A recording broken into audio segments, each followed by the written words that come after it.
maintenant elle est de valeur parisienne. Première chance, Sylvie Bétan. Samba de Loup peut toujours faire l'arrivée. Saga de Bolero, où est-ce qu'elle en est? C'est faux, c'est plus la Saga de Bolero dans le temps, je sais pas. Quid Nova Fedo pourrait éventuellement surprendre, même s'il est mieux corde à droite. Québec de Pierre aime bien ce parcours des 2008 petites pistes. Saphir du CB, ça sent la course visée. Un déféré des 4. Franck Tivard, c'est peut-être le jour J. Un autre tableau, Pacha Dupont nous a déçus la dernière fois, mais il a le droit de décevoir après une interruption de course. Raphaël Dany, c'est plus pour la province. Rodose du Goutier, Guillaume Martin, c'est bien hein, Rodose du Goutier. Pronto de mai, que va-t-il faire autre montée? Pourquoi pas surprendre? Vous l'avez dit, Pierre-Joseph, Pacha Dupont nous a un peu déçus la dernière fois, on en attendait un mieux. Cécile, vous êtes avec Jean-Yves Rayon, est-ce qu'on a des explications sur cette contre-performance? Mais écoutez, on va poser la question à Jean-Yves. C'est vrai, la dernière fois, Jean-Yves, un peu décevant, hein, ce Pacha Dupont, il n'a jamais vraiment été dans la course. Est-ce que vous avez trouvé les raisons de cette contre-performance? On n'a trouvé rien du tout, on a fait les prises de sang, tout était ok. Pas d'explication à part si on dit que peut-être la deuxième course montée. Et comme on avait cru que peut-être à Nantes il avait gagné facile, mais peut-être pas si facile que ça, il avait fait une bonne course quand même, il marchait quand même 14. Alors peut-être c'est peut-être un peu de contre-coup et le fait de courir à 10 jours, peut-être aussi tout cela à bout, c'est peut-être ça la raison, mais on ne voit pas autrement. Vous êtes un petit peu dans le flou ou vous lui faites confiance parce qu'à la maison il est bien? Le choix il restait bien au travail, c'est pas un choix qui travaille très très vite, mais du fait qu'il n'a pas couru, il a couru récemment, donc au travail il fait du gentil. Bon, le bémol c'est qu'on court sur la petite piste, beaucoup de partants, alors c'est avec une question de parcours. Est-ce que l'autre jour aussi il était enveloppé un petit peu assez tôt et il s'est pas pu s'exprimer, mais j'aurais préféré que ce soit la grande piste quand même aujourd'hui. En tout cas, on va le regarder ce Pacha Dupont parce qu'il a de la qualité. Merci Jean-Yves. Merci, au revoir. Ouais, ça va être intéressant de le situer de nouveau, Pacha Dupont.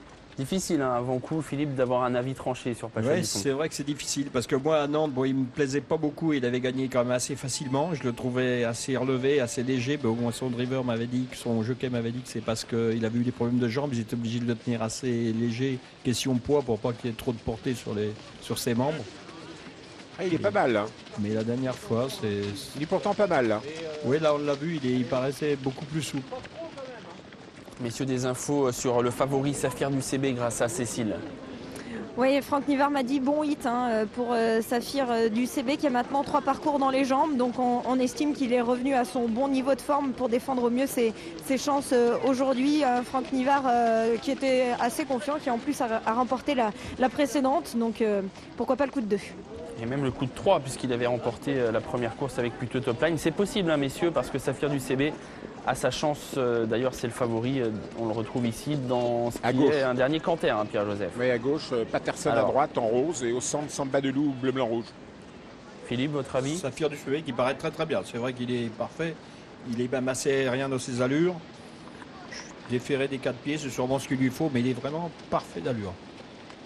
Prix d'Ambrière et des Vallées, vous savez, c'est ces fameux petits hippodromes qui naissent comme ça l'espace d'un instant en Mayenne, je crois, ou dans l'Ouest de la France. C'est ça, en allant vers Laval.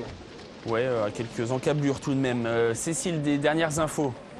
Elle concerne Saga de Bolero qui porte le numéro 8. Hein. Damien Beaune me disait que si on retrouve la vraie Saga de Bolero, c'est vrai qu'elle a une bonne chance. Hein. Sachez qu'au boulot, elle est bien, que le hit s'est également bien placé. Elle a fait un hit attelé tout à l'heure.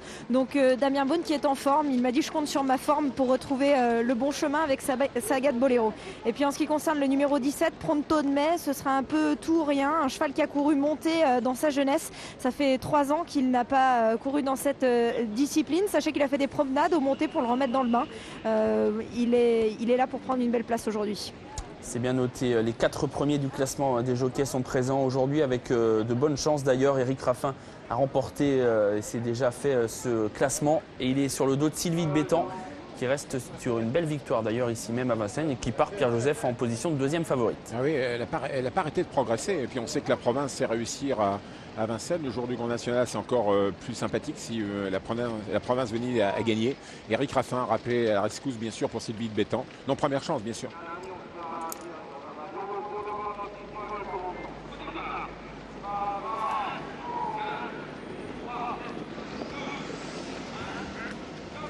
Quel bel départ, quel beau départ en ligne, c'est magnifique à voir. Hein. Saphir du CB n'a pas loupé son départ au centre, c'est Franck Nivard. À l'extérieur, Québec de Thiard qui progresse également avec Julien Raffestin. Et puis au centre, Pacha Dupont.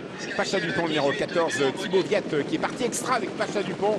Un cheval assez exceptionnel, un cheval qui a eu une interruption de carrière terrible et qui avait gagné, mais qui est un peu déçu la dernière fois. Il va essayer de remettre les pendules à l'heure aujourd'hui. Pacha Dupont au commandement. En deuxième position, Québec de Thiard qui aime bien la petite piste, car nous sommes bien sûr sur la petite piste. Hein.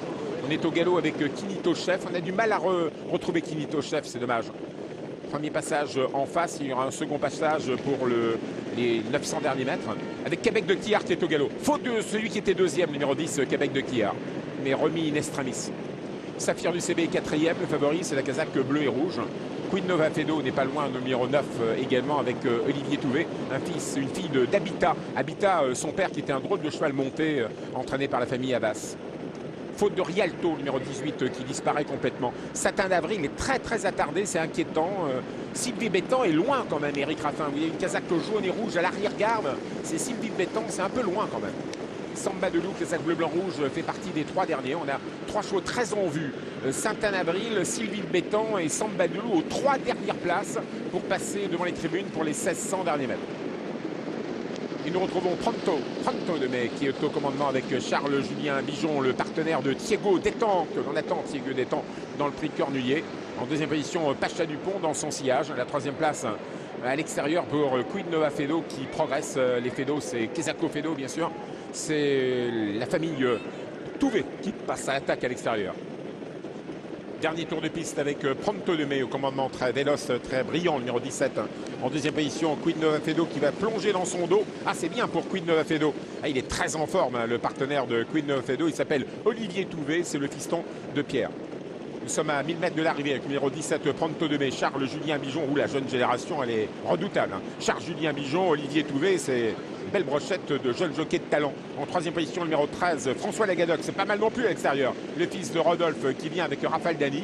Et puis pas loin se retrouve Samba de Loup. Allez, les derniers vont peut-être venir les premiers, car Samba de Loup et Sylvie de Bétan se rapprochent en compagnie de Saphir de CB avec un Franck Nivard qui fait sa place.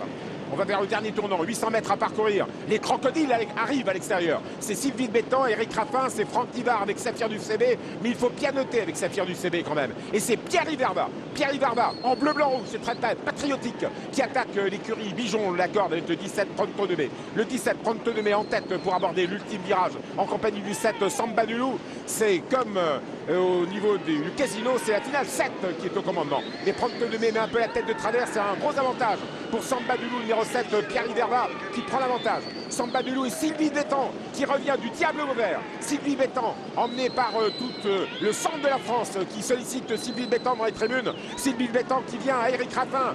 Le centre de la France peut gagner, mais à l'extérieur, on finit fort également avec Quartz de Gauthier, mais qui reste un peu sur place. Sylvie Bétan à la lutte avec Samba de Loup. Pierre Iverva, regardez, une petite poire pour la soif. Pierre Iverva contre Charles-Julien Bijon. Pierre Iverva en bleu-blanc-rouge l'emporte devant Pronto de Mai. Sylvie Bétan est troisième, Queen Nova Fedo est quatrième. Et la victoire à la lutte pour Pierre Iverva qui est venu à bout de la résistance de Pronto de Mai, de Charles Bijon. Samba de Loup, le numéro 7, s'impose. Elle était à la cote finale de 13 €. La deuxième place pour le 17. Pronto de Mai qui était à 36 €. La troisième pour Sylvie de Bétan, le numéro 6, 5,10 €. Et la quatrième pour Queen Nova Fedo, le numéro 9 qui était à 41 €. Saphir du CB n'était pas forcément dans son assiette. Il passe le poteau en 5e position. On ne l'a pas senti dans un grand jour forcément, Saphir du CB. Et c'est Samba de Loup, Philippe, qui en a profité pour gagner. Oui, qui en a profité. D'ailleurs, Guy Verva nous l'avait dit, je pense que c'est vendredi soir. Nous avait dit qu'il y avait une jument qui avait très bien couru à Moganchi. C'était Samba de Loup qui avait été seconde. Et c'est vrai qu'aujourd'hui, elle a vraiment confirmé. Parce que pendant un moment, on avait du mal à la retrouver.